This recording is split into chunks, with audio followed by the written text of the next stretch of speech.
Pemirsa Pilkada Sumatera Utara menggambarkan pertarungan dua kekuatan besar. Satu kelompok mewakili Bobi Nasution yang tidak lain adalah menantu mantan Presiden Joko Widodo, serta petahana Letnan Jenderal Purnawirawan Edi Rahmayadi. Saling serang selama kampanye memuncak di debat publik pertama yang dilangsungkan 30 Oktober 2024 lalu. Debat pertama pelayanan publik dan kesejahteraan sosial berlangsung, tapi saat acara berakhir mereka saling bersalaman.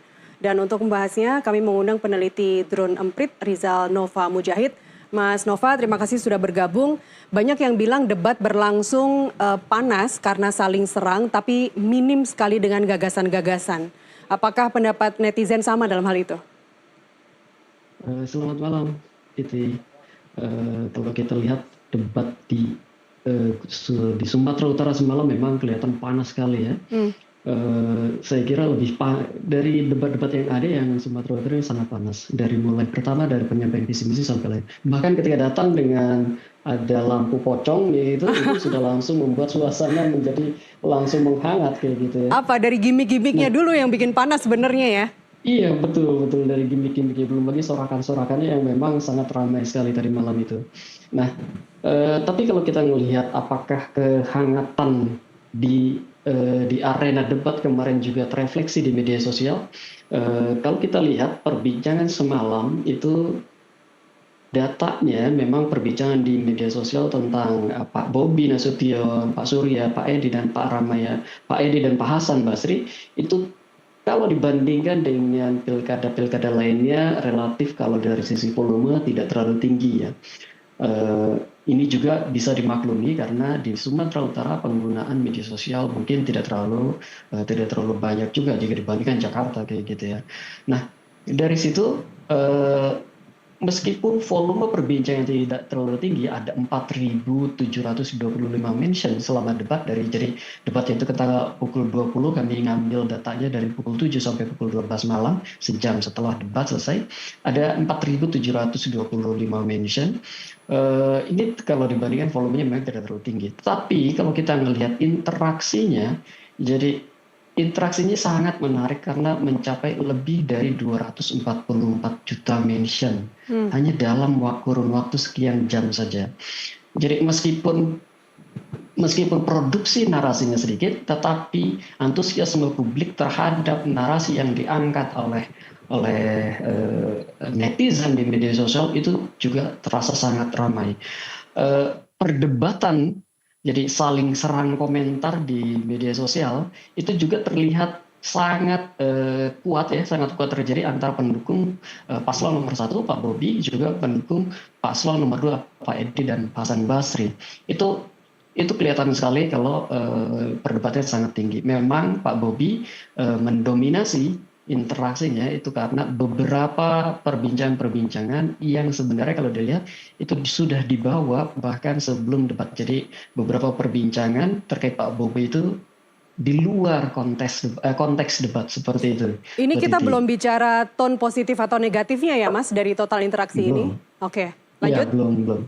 Ya. Nah, kalau kita melihat berapa banyak sih penerimaan publik atau seberapa baik penerimaan publik pada saat debat membincangkan Pak Bobi, Pak Edi, itu akan kelihatan kalau Pak Edi dari Pak Edi dan Pak Bobi gitu ya. Pak Bobi itu relatif menuai sentimen negatif lebih kecil daripada Pak Edi. Oke. Dan kalau dilihat apa penyebabnya, Pak Edi ini ternyata lebih banyak perbincangan yang mengamplifikasi rekam jejaknya ketika memimpin Sumatera Utara. Jadi berbagai macam program yang belum berhasil, belum tercapai kayak gitu. Lalu ketika dia kan dari tentara gitu ya dan dikenal tegas, tapi banyak juga yang menyalahartikan ketegasan itu dengan suka marah-marah kayak gitu. Dia orang yang suka marah-marah itu juga masih dibincangkan oleh publik. Berbeda dengan Bobi, 9% perbincangannya bernada negatif, akan tetapi kalau kita lihat perbincangan negatifnya itu selain rekam jejaknya tentu saja juga tentang beberapa isu yang di luar kayak gitu ya, di luar debat juga, misalkan tentang Blok Medan itu tentang bisnis dia gitu ya, bisnis dia yang saat ini sedang ada di KPK. Nah, perbincangan-perbincangan perbincangan publik tentang Pak Bobi dan Pak Edi ini kebanyakan kebanyakan berbicara tentang hal-hal yang di luar konteks debat. Itu artinya kalau saya melihat apa yang mereka bawa, apa yang mereka sampaikan visi misinya, dan ketika menawarkan program-program kerjanya dalam tema-tema itu, juga saat mereka saling diskusi, saling tanya jawab gitu, itu tidak terlalu banyak diperhatikan oleh publik, atau setidak-tidaknya tidak terlalu menarik bagi publik, karena kok kalau dia lagi, kenapa mereka tidak berbicara tentang program-programnya? Karena elaborasi tentang programnya agak kurang, seperti itu. Oke. Jadi publik lebih banyak berbicara tentang Pak Edi yang memprotes Pak Bobi karena menggunakan singkatan, ada pocong, Pak Bobi yang diteriaki sewaktu berbicara kayak gitu. Itu publik lebih banyak berbicara tentang itu, tentang suasana di saat debat berlangsung, Mas serta Nova. berbagai macam kontroversi ketika debat di luar konteks debat, Ya, seperti Mas itu. Nova, saya ingin kembali ke Ya, negatif 9% tadi, negatif 9% di Bobi ya. ya. Itu berarti selama ini yang menyerang personal, yang tadi Anda sudah sebut terkait Blok Medan dan dugaan penggunaan trading of influence-nya sebagai mantu presiden, kemudian juga isu perselingkuhan pun itu tidak Ya. membawa pengaruh negatif yang lebih besar ya? Betul, banyak sekali isu yang terkait dengan Dedi, banyak sekali yang negatif gitu ya. Akan tetapi Pak Dedi ini, Pak Bobi maaf ya, Pak Bobi kok panggil Ya. Pak Dedi. Pak Bobi ini juga cukup kuat pendukungnya di media sosial, terutama di kanal Twitter dan juga di kanal TikTok. Nah, pendukungnya ini cukup mampu mendisrupsi perbincangan-perbincangan negatif terhadap Pak Bobi, sehingga perbincangan tadi itu memang keras itu, perselingkuhan, bukan perselingkuhan tapi ada simpanan ya, bukan perselingkuhan kalau publik menyebutnya. Juga blok itulah Ambon gitu, blok Medan, itu hal-hal seperti itu memang banyak dibicarakan oleh publik, tetapi lagi pasukan Pak Bobi di media sosial, pasukan pendukungnya gitu ya, maksudnya pendukungnya itu lebih aktif lagi di media sosial, Oke. sehingga perbincangan-perbincangan secara volume teredam. Oke, penggunaan singkatan tadi misalnya UHC itu kan Universal Health Coverage memang andalan di Kota Medan. Itu program unggulan dan keberhasilan Bobi Nasution sebagai wali kota Medan waktu itu. Apakah dengan menjawab atau membuat blunder terkait singkatan dan juga UHC tadi dan juga pembelian lahan ex Medan Club senilai 400 miliar oleh Pak Edi Rahmayadi itu membuat publik, terutama netizen itu melihat bahwa sosok Bobi ini memang seseorang yang bisa diharapkan sebagai pemimpin sumut? Kalau kita lihat secara kritis, netizen ketika berbicara tentang dua isu itu, sebagian besar memang agak kritis ya, agak negatif gitu. Pada isu UHC misalnya, dia memakai singkatan dan tidak dijelaskan, itu diprotes juga sama Pak Dedi. Netizen melihat kok sama ini sepertinya strateginya dengan sebelum-sebelumnya kayak gitu, Ya. dengan keluarganya sebelumnya. Dan tapi lagi meskipun itu banyak kritik terhadap dia, volumenya langsung teredam oleh berbagai macam perbincangan positif kepada Pak Bobi. Yel-yel dukung Bobi. Kadang-kadang yang cuma 2-3 kalimat kayak gitu di TikTok, di Twitter atau di Instagram itu, tapi volume cukup tinggi, cukup banyak. Jadi berbagai macam kritik-kritik itu langsung teredam. Lalu apakah itu membuat netizen melihat Pak Bobi kurang asik gitu kalau nanti menjadi gubernur? Saya kira Masih jauh ya? perbincangan tentang masih jauh kayak gitu sepertinya, karena kalau dipetakan perbincangan tentang adab, perbincangan tentang berdebat kayak gitu, tentang etik politik dan seterusnya, itu terlihat sangat minim sekali. Ya. Jadi di media sosial belum terrepresentasi hal-hal seperti itu, hal-hal yang substansial dalam debat kemarin di media sosial itu belum terrepresentasi sama sekali. Oke. Apakah netizen yang Anda ini mengumpulkan datanya sampai pukul 23.59 ya tadi malam ya? Apakah memang mereka hanya dari lokal Sumatera Utara atau juga dari daerah lain? Nah ya, ini yang menarik kalau dilihat sebagian besar memang perbincangan ya diakses dari Sumatera Utara adalah kota ketiga. Kota pertama dan keduanya ada di Jabodetabek kayak gitu, Jakarta dan Bekasi. Tetapi ini sangat wajar saya kira karena banyak juga yang berKTP Sumatera Utara dan tinggal di sekitar Jabodetabek seperti itu ya. Saya harus berbicara dan seperti itu kayak gitu. Dan kalau kita lihat juga dari tema-tema yang diangkat semalam, itu beberapa tema kan memang cukup signifikan berdampak kepada Pak Edi. Misalkan tema yang paling banyak dibicarakan tentang Pak Edi itu tentang pengentasan kemiskinan dan kesejahteraan sosial. Ini adalah dua tema yang diolah betul sama Pak Bobi dan berhasil netizen melihatnya ini berhasil Pak Edi tidak terlihat jauh gitu ya, tidak bisa mengejar Pak Bobi pada dua tema ini. Sebaliknya pada tema pendidikan Pak Bobi gelagapan terhadap Pak Bobi. Dan itu adalah komentar-komentar yang ada di Jakarta. Tetapi saya kira masih tetap relate dengan apa yang terjadi di Sumatera Utara. Oke, bagaimana dengan perolehan dalam tanda kutip suara netizen kepada masing-masing calon wakil gubernur? Kita bahas nanti di segmen berikutnya, Mas Nova. Pemirsa, kami kembali usai jeda.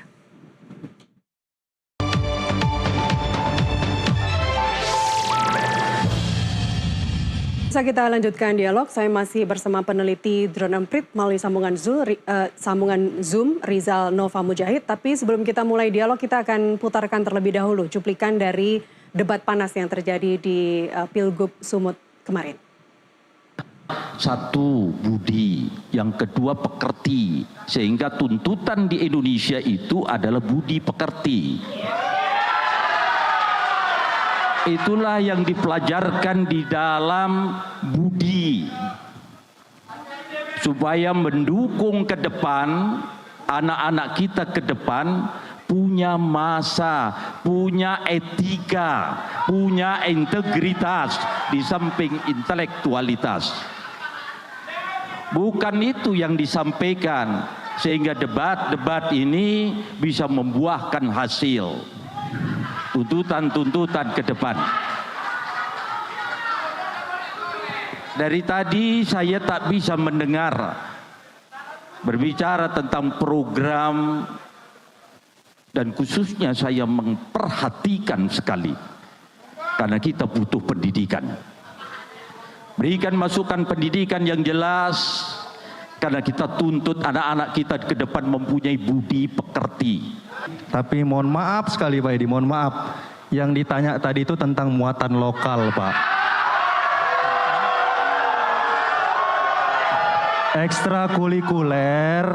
Ekstrakurikuler beda lagi Pak. Ekstrakurikuler sama muatan lokal itu beda. Setahu saya, mohon maaf kalau salah, mohon dikoreksi.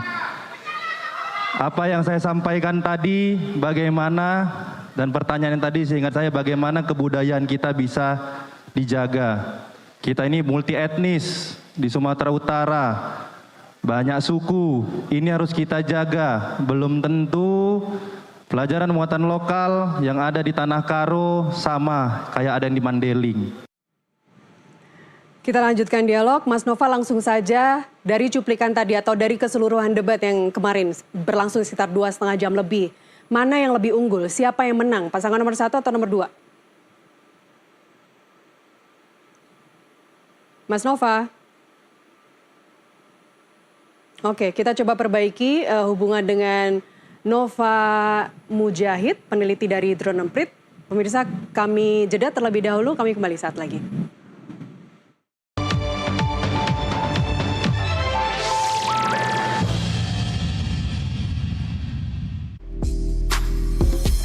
Jangan tidur dulu sebelum Anda menyaksikan NTV Tonight. Bentuk solidaritas kita, saudara-saudara kita di Palestina.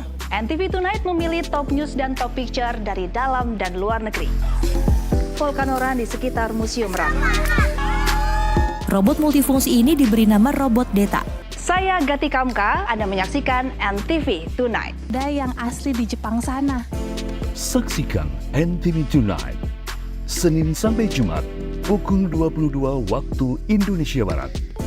NTV Tonight hanya di Nusantara TV. Pemirsa Nusantara TV, bagi Anda yang berada di Makassar, Goa, Maros, Pangkep, dan Takalar, lakukan scan ulang siaran Nusantara TV di channel 34 UHF. Nusantara TV ingin terus berkomitmen untuk menghadirkan program TV yang inspiratif, bermutu sekaligus menghibur, dan berkontribusi untuk menjadikan Indonesia hebat. Nusantara TV, sahabat kita.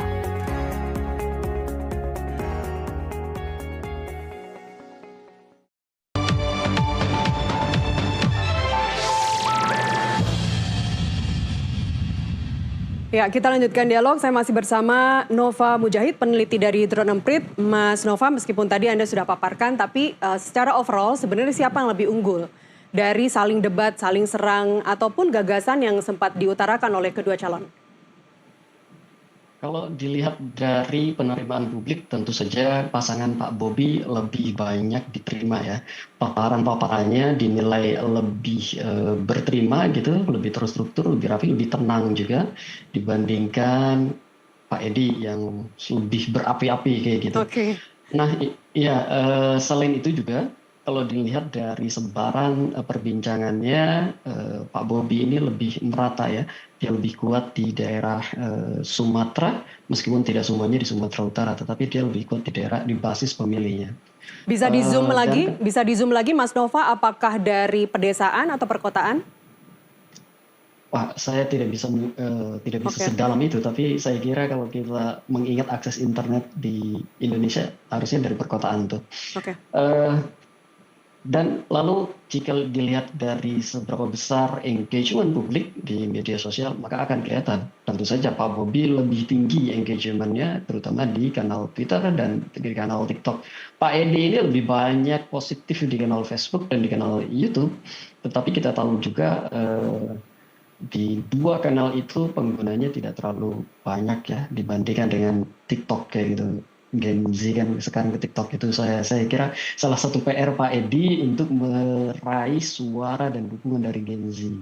Saya kira begitu tuh. Baik, seberapa besar sentimen yang dibawa terkait Bobi secara personal yang mantu Presiden Jokowi? Iya, mantu. Jadi kalau kita pisahkan kata mantu, Mulyono dan Jokowi, sebagian besar percakapan negatif adalah disumbang dari tiga kata itu, Pak Presiden Jokowi. Dan jadi dari sisi keluarganya ya, termasuk istrinya Bobi.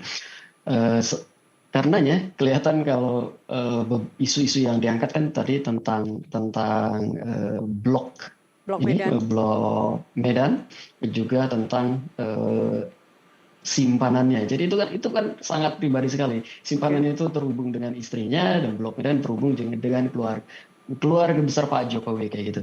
Jadi memang tiga kata itu, menantu, Jokowi dan Mulyono adalah penyumbang utama sentimen negatif. Narasinya kemudian berbeda-beda, diturunkan berbeda-beda. Seperti itu, Mbak Titi. Oke, sekarang terkait wakil gubernurnya, calon wakil gubernur dari masing-masing paslon. Seberapa besar sebenarnya dia membawa impact kepada perolehan sentimen positif masing-masing? Pak Surya dan Pak Hasan Basri ini memang tidak terlalu banyak dibicarakan oleh publik ya. Sosok Pak Edi dan Pak Bobi yang sangat kuat di media sosial, persona mereka yang juga sangat dominan ketika berbicara di ruang publik. Bahkan pada saat berdua sekalipun, pada saat berpasangan, itu membuat percakapan tentang Pak Surya dan Pak Hasan Basri relatif tidak terlalu tinggi. Karenanya, kalau dilihat dari volumenya, Pak Surya dan Pak Hasan Basri tidak terlalu jauh perbedaannya, 300-an mention untuk Pak Surya, 200-an mention untuk Pak Hasan Basri. Dan itu pun tidak terlalu banyak keduanya di interaksi terhadap percakapan terhadap keduanya tidak terlalu tinggi, 350-an ribu terhadap Pak Surya dan kurang dari 100 ribu sedikit saja dari Pak Hasan Basri. Jadi kalau dari media sosial tentunya percakapan terhadap keduanya tidak terlalu banyak menyumbang narasi dan opini terhadap Pak Bobi serta Pak Edi Rahmayadi. Oke, ini setiap kali pilkada seperti ini atau karena kita lihat kemarin ketika pilpres kan perbincangan terkait wakil presiden itu sangat mengemuka ya. Ini terjadi tren-tren seperti ini yang dimana wakilnya tidak terlalu kelihatan, ini hanya ada di pilkada saja ya? Saya kira tidak bisa digeneralisir seperti itu. Jakarta misalkan pasangan Pramono dan Dul itu justru lebih populer dibanding Pak Pramono. Ketika berbicara, kalau kita bandingkan volume perbincangannya, itu Pak Dul itu selalu lebih tinggi dari Pak Pram. Itu saya kira. Ini termasuk kemampuan dalam komunikasi publik juga saya rasa Mas Nova ya, karena ada satu momen di mana Pak Hasan Basri menyinggung mengenai jalan yang rusak di Kabupaten Asahan, di mana Pak Surya ini merupakan mantan bupati di Asahan, begitu. Kemudian Pak Surya mencoba berkelit bahwa jalan-jalan provinsi memang banyak yang rusak di Sumatera karena 1, 2, 3 hal gitu. Tapi kemudian diskakmat lagi oleh Pak Hasan Basri bahwa yang dimaksud adalah jalan kabupaten. Apakah ini kan sebenarnya sindiran yang mendukung ya, sindiran yang positif sebenarnya. Nah, seberapa besar sebenarnya itu membawa sentimen positif ke masing-masing calon?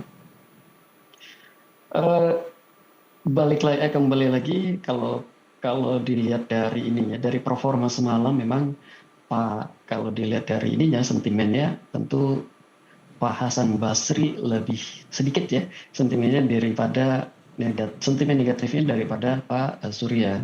Dan memang perbincangan negatif tentang Pak Surya maupun Pak Hasan Basri itu langsung menohok pada pribadinya, pada individunya. Tetapi lagi Pak Surya punya rekam jejak, sedangkan dan itu yang paling banyak dibicarakan, sentimen negatif, kritik publik terhadap Pak Surya. Sedangkan Pak Hasan Basri lebih banyak kepada individunya yang dinilai kurang kuat gitu ya ini kan dari satu partai ya gitu, itu cuma ya dari satu partai gitu ya. Beda dengan Pak Bobi yang dari multi partai kayak gitu, dan itu membuat dia harus publik melihat Pak Bobi dan Pak Surya harus lebih mampu mengolah kata-katanya, melobi rekan-rekannya kayak gitu dibanding Pak Hasan Basri yang tidak terbiasa untuk dalam pilkada ini tidak terbiasa jadinya untuk banyak berkomunikasi kayak gitu. Pak Edi Pak Edi dan Pak Hasan Basri ini didukung PDI Perjuangan, kemudian juga Partai Gelora, Partai Hanura, Partai Umat, Partai Buruh dan juga PKN. Tapi kembali lagi Mas Nova, apakah data yang Anda kumpulkan itu menunjukkan ada kelompok pengguna media sosial tertentu yang tampak lebih mendukung ke salah satu kandidat dan itu sudah terlihat trennya dari sejak mereka berkampanye? Kalau itu ya kelihatan ada beberapa klaster yang otomatis langsung terjadi, langsung terlihat, terutama klaster-klaster pendukung Pak Edi dan pendukung Pak Bobi. Memang Pak Surya dan Pak Sagala ini tidak terlalu kelihatan di media sosial. Klaster itu kelihatan terutama didorong oleh akun-akun yang memang sangat loyal terhadap partai tertentu ya, pendukung partai tertentu. Jadi memang perbincangannya masih kuat didorong oleh bubble-nya, oleh lingkungan internalnya, oleh klaster internalnya dibandingkan dibicarakan oleh publik secara umum. Dan kalaupun ketika dibicarakan publik secara umum, sebagian besar nadanya isinya adalah kritik baik pada individu maupun terhadap program dan visi misinya. Di mana-mana menyerang personal itu memang sepertinya jadi sebuah kegiatan wajib dalam serang menyerang saat debat. Kita akan ketemu lagi Mas Nova nanti setelah debat kedua Pilgub Sumut seperti apa, apakah ada kenaikan sentimen positif terhadap pasangan nomor 2 menyaingi pasangan nomor 1. Mas Nova Mujahid, peneliti dari True Emprit, terima kasih telah bersama kami malam ini. Terima kasih Mbak Titi, selamat malam. Dan pemirsa, sampai di sini NTV Prime menemani Anda. Jangan beranjak dulu, sesaat lagi akan ada NTV Election bersama rekan Desmona Chandra. Saya Nasiti Lestari, terima kasih Anda telah bersama kami, selamat malam.